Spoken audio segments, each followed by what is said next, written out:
atrás eu fui recolhendo todas as perguntas que me foram sendo feitas nos últimos 30 anos sobre a Escola da Ponte. E levei para a escola, fui lá de Portugal, e entreguei aos alunos, aos professores, as perguntas. Uma delas foi aquela que fizeste agora. Entreguei aos pais, aos ex-alunos, e voltando para o Brasil, entreguei as mesmas perguntas a doutorandos e doutores brasileiros que fizeram doutoramento lá na Ponte. E pedi-lhes para eles darem as respostas, dado que eles conheciam a realidade. Daí resultou um livro, não estou a fazer propaganda, até porque eu não ganho nada, não tenho direitos de autor desse livro. Um livro onde tem essa resposta, mas eu, mesmo assim eu vou, tá bom? Mas vou depois deixar o meu e-mail e se tu não disseres nada à editora, eu mando o livro em suporte digital, tá bom? E tu lês porque aquilo que está nos livros eu não devo falar. Vós sabeis ler porque é que a gente está a dizer o que está no livro. As pessoas sabem ler. Eu mando, tá bom? Mas então vamos lá. Vou tentar resumir porque falar de quase 40 anos de trabalho é bem difícil. Mas antes de falar da Ponte, vou dizer que tudo que eu digo hoje aqui tem de ser relativizado. Não acrediteis em tudo, não aceiteis tudo, porque aqueles que passam pelo privilégio de participar de projetos como eu tive o privilégio de participar, saem dos projetos com uma sensação de arrogância muito grande, porque pensam que sabem. Não é? E eu não sei. E tanto não sei, quando vim para o Brasil, eu procurei um lugar onde eu pudesse voltar ao chão da escola. Porque foi a minha vida. Encontrei. E se eu vos vou falar agora da Ponte, falo simultaneamente de um projeto em que eu estou a participar desde há 1 ano e meio e que bebe na Escola da Ponte toda a inspiração. Então, quando eu estiver a falar da Ponte, imaginar que eu estou a falar do Brasil. Talvez seja até muito mais interessante verem um pouquinho dessa escola brasileira antes de eu. Pode ser? Eu digo vídeo? Pode ou não? Não sei. Pode? Então eu vou fazer uma primeira introdução, depois vamos ver um bocadinho de vídeo, são 3 a 4 minutos, e depois eu falarei sobre a Ponte e o projeto Âncora. É a novidade da noite. Aliás, tenho várias novidades para vos dar. O projeto Âncora, o projeto da Ponte já sabem o que foi. Há 38 anos atrás, uma escola que era caracterizada pela extrema violência, era aluno a bater em professor, pai de aluno a bater em professor, a escola não tinha banheiro sequer, imagina uma escola sem banheiro, muito analfabetismo, enfim, uma desgraça. Hoje é a melhor escola nos programas nacionais, no vestibular, mas não é isso que conta, também é. Agora, a formação integral, a educação integral que aqueles jovens estudantes têm, é que é de... Nós temos 6 alunos com mais de 50 anos e há histórias de vida fantásticas. Então sou muito vaidoso, cá estou, a ser arrogante, desconfiado do que eu digo. Continuando. Aqui no Brasil, encontrei a mesma realidade numa escola em Cotia. Cotia. Podem escrever o nome da escola, porque vão conhecê-la, vão ouvir falar muito dela. Vão ouvir falar mais dela do que do projeto da Ponte, porque é brasileira. E porque eu não estou lá. É ótimo, é feito por brasileiros. Ou melhor, eu estou lá. Eu sou voluntário lá. Vou lá 1 a 3 dias por semana, que é para não me fazer muito presente. Mete-me lá no meio da criançada, da juventude, ninguém me vê, eu vou fazendo aquilo que me mandam fazer. Então, projeto Âncora. E o que é isso, projeto Âncora? A história é semelhante à Ponte. Projeto Âncora. Há 2 anos atrás, era um ONG.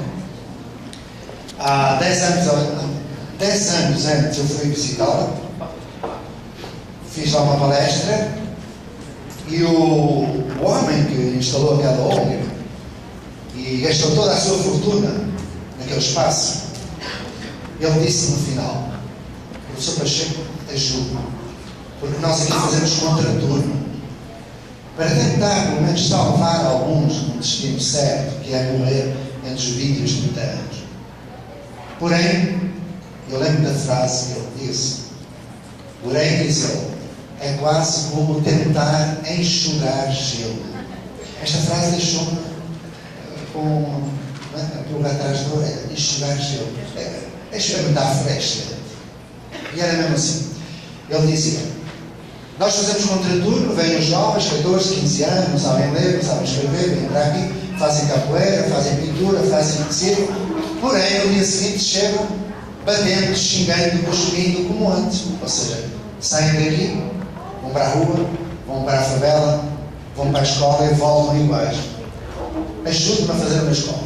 Só que naquela época eu não me apetecia nada a fazer uma escola. Eu estava ainda a acabar a ponte. Só que há 2 anos atrás, e esta também é uma novidade, eu deixei Belo Horizonte.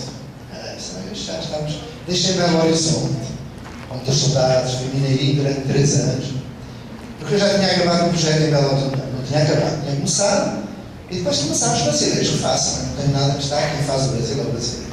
Então eu não quero ter a dependência, procurei um lugar e recebi de novo o apelo desse lugar. Venha fazer a escola. Eu fui. Então a escola é isto. Imaginei umas centenas de jovens jogados fora das escolas. Quando perguntaram: há alunos para fazer uma escola nova? Imaginam os alunos que as escolas mandaram. Não é como aqui em Franca. Lá mandaram jovens que não sabiam ler com 13, 14 anos, jovens que não sabiam quem era o pai, jovens cujo pai estava preso, jovens que viram a mãe ser assassinada, jovens que foram estuprados, jovens mulas de tráfico. Imaginam, é que a escola fica entre 3 favelas das mais violentas do limite de Osasco, com Carapicuíba e Cotia. Quem leu os jornais de outubro do ano passado deverá ter visto que morreram 28 jovens entre os 15 e os 22 anos ali. Recolher obrigatório todos os meses, várias vezes por mês, sequestro, roubo, assalto, aquilo não se passa. Foi lá que eu fiquei. Exatamente como a ponte. Exatamente. Exatamente na escola que eu tive. Nasci numa favela. Então fui. A gente quando vai para a educação vai por uma de 2 razões. Ou por amor ou por vingança. Eu como jurei brigar, eu fui por vingança, tanto na ponte como no âncora. Por vingança porque eu jurei a mim mesmo que nunca ninguém passaria pelas situações de exclusão que eu passei. Enquanto filho do António Vassoureiro, descalço, com pneu estrago e pobre. Nem nos contos que eu passei. Aqueles jovens era isso que eles tinham. Eram escolhidos. Então agora imaginam uma escolinha com essa gente toda jogada fora. Vamos ver como é que ela estava ao fim de 3 meses. Mas antes de ver, no ano passado nós tivemos a cuidar, como na ponte, de ir devagar. Oba, moda não é connosco. É grandes metas, pequeninos passos.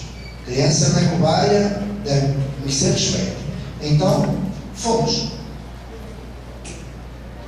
O que aconteceu, depois eu poderei falar, quando falar do currículo, quando falar de como se gera cada escola, o que eu posso dizer é que, decorrido 1 ano e meio, 1 ano e 6, 7 meses, estamos agora, ela começou em fevereiro do ano passado, não há notícia de um castigo nem de um caso de indisciplina.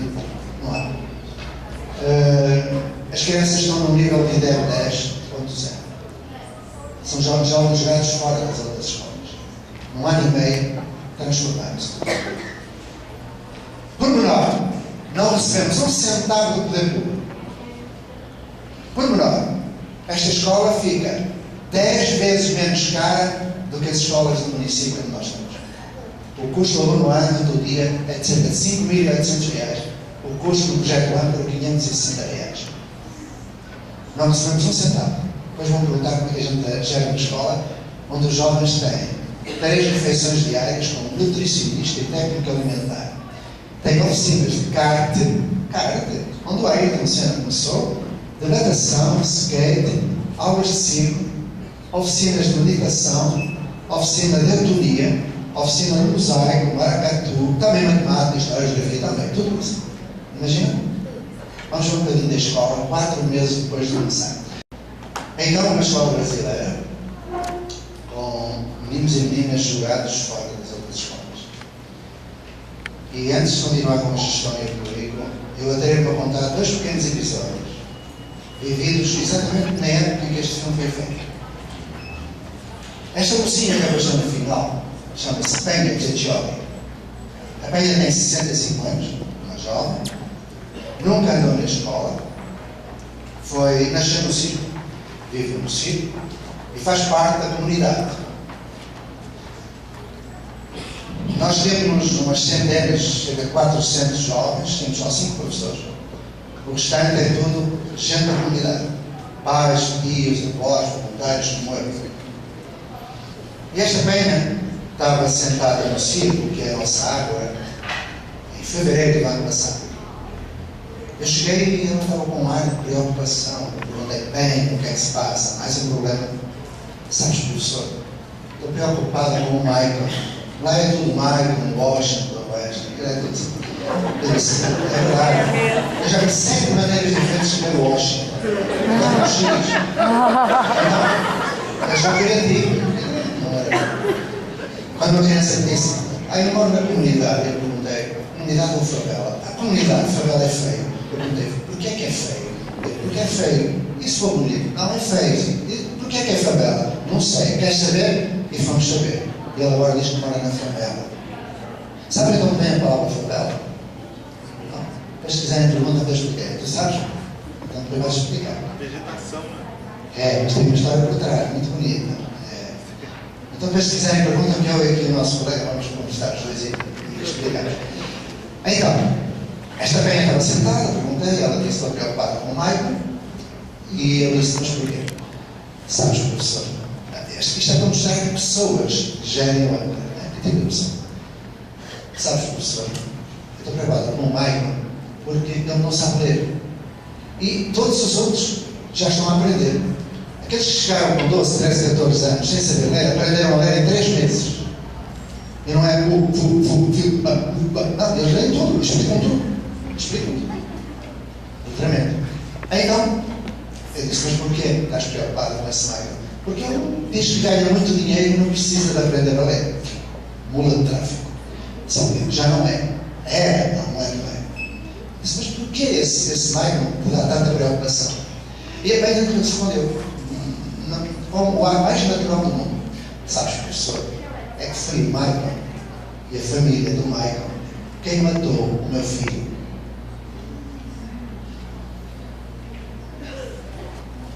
É quem gera o projeto Âncora? A comunidade, que vive de valores que não são aqueles que nós temos aí. Nas favelas há gente muito boa, muito boa. A Penha é uma delas. Ainda aguenta mais uma historinha para contar ou não? Sim. Então agora vou contar de mim, não estou lá. Nós temos umas dezenas de histórias para fazer um livrinho. Acho que o livro vai ser uma coisa bonita assim. Mas pode ser esta. Entanto, cheguei ao Âncora e perguntei qual é o meu papel hoje, o que é que tenho para mudar? Vai para a pista de skate.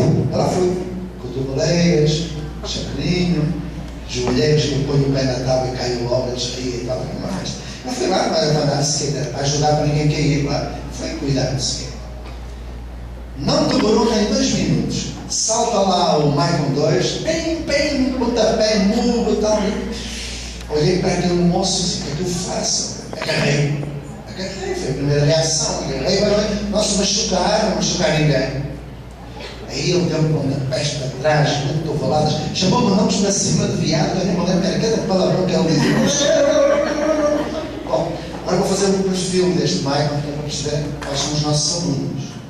Porque é importante perceber quem são os nossos alunos. Cá vai. Este Michael 2 tinha 11 anos, agora tem 12.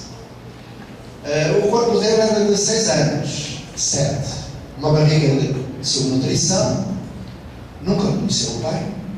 O pai morreu na prisão, assassinado, entre fações uns com os outros. Aos 3 anos estava em casa com a mãe. Quando ele estava em casa, a mãe entrou na casa correndo, pegou no revólver e ele só teve tempo de ver 2 policiais atirando sobre a mãe, matando a mãe à frente dele. Ele viu a mãe no extintor da morte, agarrada a ela chorando. Depois, aos 3 anos, como a mãe morreu, ele foi para a casa de uma vizinha. E o vizinho chegou ébrio, pegou-lhe na cabeça, bateu contra a parede várias vezes, mandou em 3 meses de coma para o hospital. Aos 5 anos, ele estava em casa de um tio. O tio estuprava jovens para as colocar na prostituição e ele conhece todas e as mais escabrosas posições sexuais que possam imaginar. Aos 5 anos. Com 7 anos, foi para a casa do avô. Foi violado. Repetidamente. Não controla os esfíncteres. As fezes saem diretas. Multiplicai por 200 e temos os nossos alunos. Havia sacre destas crianças, destes jovens, privados de tudo e sujeitos a estas situações. Então ele tinha direito de bater em toda a gente. Só que eu não deixei. Eu sou professor. Eu tenho estatuto de professor. Quando ele se cansou de bater, eu puxei para mim, olhei para mim, puxei, dei as mãos, sentei no chão com ele e fiz sinal a toda a gente para desaparecer. E eles foram. Foram embora. Fiquei eu e ele. Ele, olhos no chão. Estava assim um tempo. De vez em quando puxava a mão a ver se fugia e eu não deixava. Era um cheiro de nauseabundo, fezes, urina e suor. Entretanto, ele olhou, levantou os ombros, olhou para mim com ar malandro e disse: eu posso fazer uma pergunta, tio? Pode. Tio, posso dar-lhe um abraço? Eu pensei que ele quisesse que eu o libertasse para fugir. Eu libertei-lhe as mãos. Ele deu-as a mim, chorando, abraçava-se, tremia, agarrado, ele quase me esmagava. Eu fiquei extremamente emocionado. Ele teve ali 2, 3, 4 minutos, aquele corpo franzino agarrado a mim, tremendo, até que ele se afastou um pouco, olhou para mim e estendeu as mãos. Aí eu fiquei arrasado, dei as mãos de novo e ele tirou a mão direita e fez assim: eu posso fazer mais uma pergunta? Faz. Por que foi que o tio chorou quando eu lhe dei o abraço? Meus amigos, escolas são pessoas. Não são edifícios. Escolas são pessoas. As pessoas são os seus valores. E os valores transformados em princípios, a ideia de sociedade, a ideia de homem, compõe aquilo que se pode chamar de projeto político-pedagógico. Feito por pessoas para pessoas. A gestão do âncora, como a gestão da ponta, é feita pela comunidade. O professor não mete o dedo num papel. O professor existe para ajudar a aprender e aprender. Temos 3 tipos de currículo. Currículo formal, escrito, está aí, ligado ao currículo nacional. Temos o currículo subjetivo. O de cada um. Deve ser único e irrepetível, dotado de uma inteligência própria, dotado de um ritmo próprio, um repertório linguístico próprio, uma subcultura. Portanto, não se pode tratar a todos como se fosse um só, como diria o nosso Comênios do século XVII, na Didática Canária. E foi isso que nós descobrimos na ponte, como no âncora. Quando fui para a ponte, eu já ia desconfiado de que me tinham enganado. Porquê? Durante 7 anos eu dei aula. Dizem que eu dava belas aulas. Porém, quando eu chegava ao fim de cada ano, havia sempre um conjunto de crianças que não aprendiam e reprovavam. Eu perguntava: porquê é que eu dou aulas tão bem dadas e há jovens que não aprendem? O português leva tempo para descobrir. Bem, 7 anos. Quando cheguei ao fim de 7 anos, um dia estava a pensar: se eu dou aula e eles não aprendem, aí, possibilidade. Eles não aprendem porque eu dou aula. Olha, 7 anos para descobrir isto. Então, eu pensei: então não posso continuar dando aula, não é? Só que o chão fugiu por baixo dos pés, porque eu só sabia dar aula. E depois encontrei 2 pessoas que também tinham a mesma pergunta, só que elas tinham muito mais formação experiencial do que eu. Elas tinham já 20 e 25 anos de serviço, cada uma. Foi o ideal. Um jovenzinho, já fui jovem, há muitos anos atrás, com aquelas 2 jovens mais velhas, aí vai. Muito simples. Partir de pergunta. Todos os projetos, toda a aprendizagem que daria ao bacharelado, parte da pergunta, do desejo, do sonho. Não parte do professor, nem da grade curricular, nem do manual. Eu explico. O professor não existe para preparar projetos. Isso é um engano. O professor existe para construir projetos com os outros. a partir da comunidade, de desejos, de sonhos, algo concreto. É que às vezes eu estava numa escola, quando eu entrei, aquelas escolas que até à quinta série, até ao quinto ano são construtivistas, a partir do sexto ano são destrutivistas, porque está à espera, vem aí o vestibular e tal. Eu entrei, então eles estavam na fase do construtivismo, não é? Aquele oba e tal. Eu fico assustado. A me dizem, o senhor também é construtivista? Não, sou corintiano. Ah, é? Não sou. E tem muito grande apreço o Piaget, o Vygotsky e outros forças lá dentro. Portanto, tem grande apreço. Deve-se ler tudo e aprofundar tudo. Mas em vez de ler só Piaget, podem ler o Lau, do Oliveira Lima. Em vez de ler Montessori, podem ler também Agostinho da Silva. Em vez de lerem Dewey, Gilbert e Costa, leiam também Anísio Teixeira. Em vez de ler, percebem? Se quiserem, façam um contraponto. Nós somos brasileiros. Eu digo nós, metade de mim é brasileira, outra metade também. É feira balada. É o problema da metade. Continuando. A professora não existe para fazer planejamento de aula. A aula é uma coisa do século XIX. O problema hoje é que estamos a ensinar crianças do século XXI com professores do século XX e com um modelo epistemológico do século XIX. Não resulta. Não resulta. Há 30 milhões de analfabetos, meus amigos. Ouviram bem? 30 milhões. Sabem o que isso é? Um sétimo. Quase um sexto da população brasileira. 8% dos estudantes universitários são analfabetos funcionais. Está na pesquisa. No ano passado. 4 milhões não vão à escola. Lógico. Então, o professor não existe para fazer planejamento, existe para ajudar o aluno a saber planejar. Ensinar a gerir tempo, a gerir recursos, a gerir-se. Então, projeto. Eu estava numa dessas escolas e a professora disse, nós aqui trabalhamos com projetos, sabe? Ótimo, fiquei contente. Ótimo. Embora eu desconfiasse, quando vou a uma escola, eu faço sempre o RG, que é o desenvolvimento curricular da escola. O que é que eu faço? Entro por onde? No banheiro. Lógico, eu vou ao banheiro dos alunos para ver como é que é cada escola, antes de falar com os professores. Claro que o banheiro tem uma hierarquia. Há banheiro de menino, menina, de professor e de diretor. Uma coisa louca, até no defecar e no urinar se nota aquela estratificação cartesiana, vertical, hierárquica. É uma coisa impressionante. Claro que o banheiro do aluno quase sempre não tem câmara de base. Não tem papel higiênico, está na mão da inspetora, é a coitadinha da menina, pega o papel, vai fazer cocó, está de diarreia, volta atrás para a calcinha, mais a papel, não. E depois tem outra coisa que me deixa espantado. Depois estou a falar de currículo. Vou falar de currículo. Currículo não é só o domínio cognitivo, afetivo, moral, sociomoral, ético, estético, físico, motor, até espiritual. Estou a falar de desenvolvimento sociomoral. Tem assim umas placazinhas lá. Por favor, urina dentro do vaso. Mas haverá outro lugar para urinar. Por favor, não suba para cima do vaso. Essa é que eu nunca compreendi. É difícil. Eu não conseguiria estar meio em cima do vaso. Por favor, dê a descarga e tal.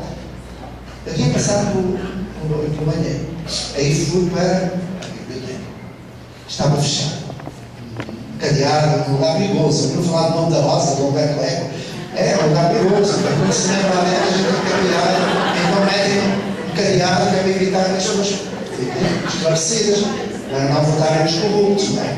Então, estava fechado. Mas eu, quando vou às escolas, tem mais duas hipóteses. Mas vocês imaginam uma biblioteca fechada durante as aulas? É que eu encontro bibliotecas vazias durante as aulas. Estão abertas, mas vazias. Ou melhor, não estão vazias. Lá no caminho, normalmente há uma senhora a fazer malha e quase a dormir, que é bibliotecária. Está lá no caminho. Bom, terceira hipótese, a biblioteca tem gente, e aí eu fico fora. Eu sempre junto dos meninos vão fazer pesquisa, então, não digo, nós a perguntarmos, estamos à espera de ir ao diretor. Biblioteca, ou é um lugar perigoso, está fechado, ou um lugar onde se faz malha e dorme, então um lugar de castigo. Bom, eu não vou dizer onde é que vou seguir, sala de instruções, mas isso é outra história, nem vou contar o mundo das lamentações, vou acabar do que estava a dizer. Eu estava junto a um mocinho e ele disse, eu estou a fazer um projeto. Aí está. E qual é o teu projeto? Olha, abriu o caderno e tinha assim, o tubarão. Eu disse, então tu quiseste estudar o tubarão? Ele falou, não. Então, mas não quiseste, estás a estudar. Olha, a professora perguntou à turma o que é que queria. Eu queria estudar robótica, mas a maioria queria estudar o tubarão. Tinham visto um filme, fiz uma votação, ganhou um tubarão. Eu agora tenho que fazer um tubarão. Quem sou eu para questionar isso? Não tem nada a ver com isso. É o tubarão, podia ser a sardinha ou o seguinte. Enfim, então eu disse, mas o que é que tu já aprendeste? Ele, veja aí no caderno. E eu olhei para o caderno e tinha escrito: o tubarão não pode parar de nadar, abrir parênteses, conforme a gravura anexa, fechar parênteses. Por quê? Aí eu perguntei, onde é que está a gravura anexa? Ele, está lá comigo. Eu disse, e porquê é que tu escreveste aqui conforme a gravura anexa? Porque está no livro. O que é que ele estava a fazer? Estava a perder tempo. Estava a perder tempo. Porque a aprendizagem alguém nunca seria significativa, integradora, diversificada, ativa e socializadora, não é? Brunner, geral Brunner, escritos bigodes. Ok. Então, é preciso perceber que dar aula é inútil e é prejudicial. Que não se deve, senão, ensinar a pesquisar também. Que é ensinar a procurar informação, buscá-la, selecioná-la, analisá-la, criticá-la, compará-la, sintetizá-la, avaliá-la e transformá-la em conhecimento. E de preferência de conhecimento para a ação, competência. Isso é que o professor deve fazer. Ensinar metacognição, processos complexos para ser muito primário. O professor não existe para aplicar a prova não prova nada, é perder tempo. Prova é um exercício extremamente deseducativo. Quando o professor fica na sala, fica lá com o suposto que aqueles alunos são todos desonestos. Ele está calado, mas o não verbal fala mais alto que o verbal. Está a transmitir currículo oculto. Está a falar de currículo. Está a transmitir valores, que as pessoas são valores. O professor não ensina aquilo que diz. O professor transmite aquilo que é. Então, se ele desconfia, ele está a transmitir valores da desonestidade, da falsidade, da mentira, do jeitinho brasileiro, e mais está a impedir um ato de solidariedade. Porque se ele não sabe, eu sei, então para lá, eles não deixam. Não deixam passar a prova. Isso é terrível. É solidariedade. Bom, estou brincando. A cola é um subterfúgio, é um sucedâneo, um modelo errado. Assim como classe de apoio, classe de reforço, é tudo sucedâneo. EJA é um sucedâneo de algo que está errado. Classe de aceleração, também deve haver diferenciação, porque sabe a aceleração, deve haver diferenciação para deixar mais rápido. Tem que andar ao ritmo dos outros. Loucura! Este Lohan que apareceu. Lohan é da família mais rica que nós temos no projeto 4, é a mais rica. Tem um rendimento médio mensal de 2 salários mínimos. Riquíssimo. Este Lohan é mais rico. Estava no fundo da sala, enchido por Ritalina. Porquê? Porque é um homem, é um moço que agora está a estudar. Ele está neste momento com 10 anos, está ao nível de um 6º ano, está a fazer os conteúdos todos do 9º ano. Antes estava lá no fundo da sala. É uma coisa impressionante. Ele estava farto de ouvir aquilo que já sabia, que era mais coisa. Então, currículo é comunidade. Comunidade é currículo.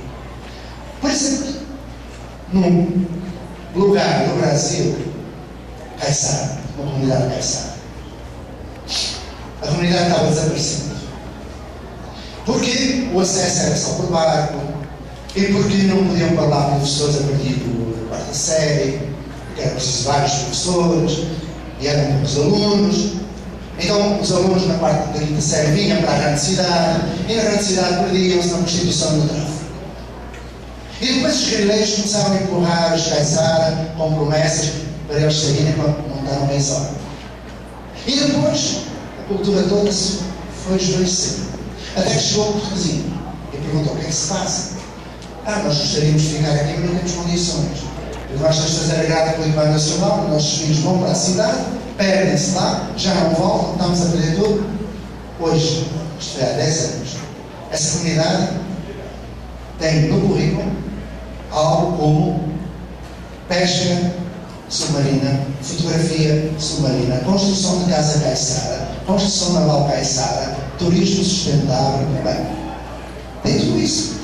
E para além do Estado da Grade Curricular Nacional, nos PCN, hoje é uma comunidade próspera. E não precisa de mais professores. Basta uma plataforma digital de aprendizagem. Tão simples. O que é que se aprende hoje dentro do edifício de escola que não se possa aprender fora da escola? Alguém sabe dizer uma coisa só? que é que se aprende dentro do edifício de escola que não se aprende fora? Nada. E mais, dentro da escola, pouco se aprende com o tipo de currículo que se desenvolve. E se tem dúvidas, eu faço uma pergunta. Quem é que sabe fazer raiz quadrada? Levanta o braço e leva ao papel. Ninguém. Professor de matemática. Não vale, não. Vale. Arquiteto, qualquer coisa assim. Quem é que sabe o nome dos titulares das capitanias hereditárias desde lá de cima até baixo? Não sabe. Quem é que sabe qual é a fórmula para o cálculo do volume da esfera? Também não sabe. Quem é que sabe os argumentos da margem esquerda do Rio Negro? Posso continuar? Um dia, no fundamental, todos nós aqui pusemos na prova, tudo certinho, umas raízes quadradas lá, todas certinhas, nota 10. Papai, tipo 10. Olha. Pergunta: aprenderam? Não. Fizeram acumulação cognitiva a partir da informação recebida através do papagaio? E. Já para me avisar que eu estou a dizer muita besteira. Mas eu tenho que pensar assim nisto. Quem está a falar convosco, dizendo estas besteiras todas, não é um jovenzinho. É um sexagenário consciente daquilo que diz, arrogante, e que tem que tocar por trás de si mais de 40 anos de gestão de escola em projetos com excelência académica e inclusão social. E isto põe a questão de modo diferente. Com todo o respeito que eu tenho por quem dá aula, quem tem sério, não tem nada contra. Nada. Eu prefiro um professor tradicional que ensine do que um pseudo-inovador que não ensina. Tá bom? Então, o currículo é de comunidade. Não tem outra resposta. E agora no Angra? Quem vai ao Angra pode ir lá. Amanhã podem ir, podem entrar. Aliás, o Angra está entre 3 tabelas. As escolas são assaltadas todos os anos, várias vezes. O Angra não tem fechadura, não tem catraca, não tem alambrado, não tem cercadeta, não tem guarda, não tem nada, nem câmara de vigilância. Ninguém assalta. Milagre. Deve ser a interseção de São Francisco agora o Papa. Deve ser. Por que será? Se o poder público não dá um centavo, quem gera a escola? Tão simples. A comunidade. Porém, para o ano vamos ter escola estadual. Já fizemos o censo. Nós quisemos mostrar que o dinheiro não é problema. E que o dinheiro deve ser muito, as pessoas devem ser bem pagos. Eu não estou a ser demagógico. Não estou a ser demagógico. O bem pago para mim, um professor, é para cima de 15 mil reais. Para cima. E só numa escola. Não é fazer de escola no hotel. Vou ali, faço 4 horas assim no ponto, vou fazer o serviço no outro lugar. Não é assim. É numa escola, num projeto de comunidade. E mais, no projeto Angra, no próximo ano, tanto vai ganhar um professor como a Bia que limpa o banheiro, como a cozinheira, como qualquer outro. Toda a gente ganha o mesmo. Basta discrepâncias de salários e de tudo isso que é a reprodução social e cultural. Leiam Bourdieu, leiam Passamon, Foucault, Goffman e outros detalhes. Bom, já leio. Então, currículo da comunidade. E o projeto Angra, dentro de 2 anos, vai se pulverizar em comunidades de aprendizagem com plataforma digital, numa rede de aprendizagem numa cidade educadora, com IDER 10 e um custo aluno ano 10 vezes menor. Está aí. Querem? Em Franca, podem ter. Estou a acompanhar 64 municípios. Não é o ovo do lobo, não é um Cabral que chega agora e diz, olha, é possível, tal. Não. Não é isso. Não fui eu que fiz. Foram os professores brasileiros. Quando eu cheguei foi muito engraçado.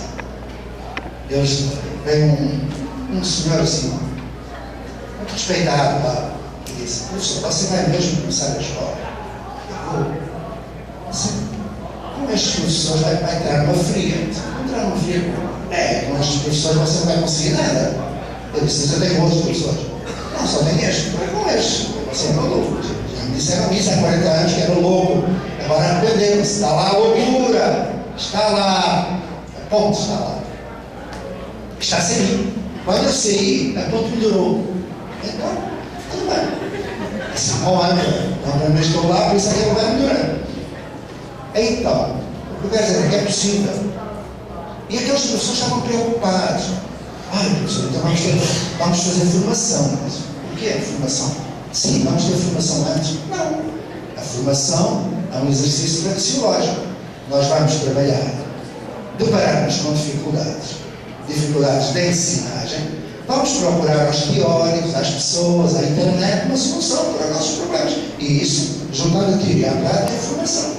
A teoria não antecede a prática. Mas, se tivermos formação antes, nunca seria no modo como nós vamos trabalhar depois que não sabemos que o projeto é. E por aí vai. Bom, foi muito interessante. A questão do isomorfismo na formação. Só que eles disseram, o professor vai fazer um projeto, então parece-me começar a escola assim. Eu fazer um projeto? Ah, sim. Aqui é assim, quando uma escola começa a funcionar, pedimos a alguém para nos fazer um projeto, alguém tem ajuda. Não, um projeto parte da comunidade. Como é que eu posso conhecer a comunidade? Não nos expõe ninguém à escola para saber quem são os pais, os filhos, agora, não sei. Então como é que a gente vai fazer? Tem que entregar qualquer coisa para fazer a escola. Eu disse, então, vai ali à escola do lado, faz o xerox lá do projeto, muda a página de fora e entrega na secretaria. E assim foi. Isto é pouco ético, mas se eu tivesse entregue um projeto sem aula, sem série, sem turma, sem nada, ainda bem estaríamos à espera. O problema foi quando nós fizemos a consulta à comunidade, e a comunidade disse, nós queremos isto, os valores são estes. E aí vamos fazer o projeto. E adaptar o currículo. E aí o problema surgiu. Aí vem a nossa supervisora, simpaticíssima, com a mão na cabeça. Isto não pode o quê? Não pode ter esta. Tem que ter aqui quantas turmas, as séries, como é que. Não há turma, nem há série, mas tem que ter. Tem que ter porquê? Porque está na lei. Qual lei? Ficou olhando para mim. Eu disse, não está na lei de diretrizes e bases, isso eu sei. E mais, na lei de diretrizes e bases temos o artigo 15º e o 23º que nos julgam disso tudo. E ela olhou assim e disse, pois é, mas sabe, eu sou funcionária. Pronto, aí ela disse, bom, era funcionária, atender àquilo. Eu disse, e agora se os senhores fizerem uma declaração em que não assumem responsabilidade? Claro, sim, responsabilidade, não da comunidade. Mas isto é problemas, isto vai chegar à subdiretoria, vai para a diretoria, da diretoria vai para a secretaria, e depois, deixe lá. 15 dias depois fomos chamados à Secretaria de Estado, ao gabinete do Palma Filho. Lindo! Aquela Lúcia, que maravilhosa criatura, a chefe de gabinete. Ao fim de 15 minutos, a Lúcia estava a perguntar se os professores da rede estadual podiam ir lá para o ano para trabalhar, para aprender connosco. Lógico! E o projeto está pronto. Começamos com Fundamental 1, no ano passado, este ano Fundamental 2, no Jardim de Infância. Para o ano vamos ter ensino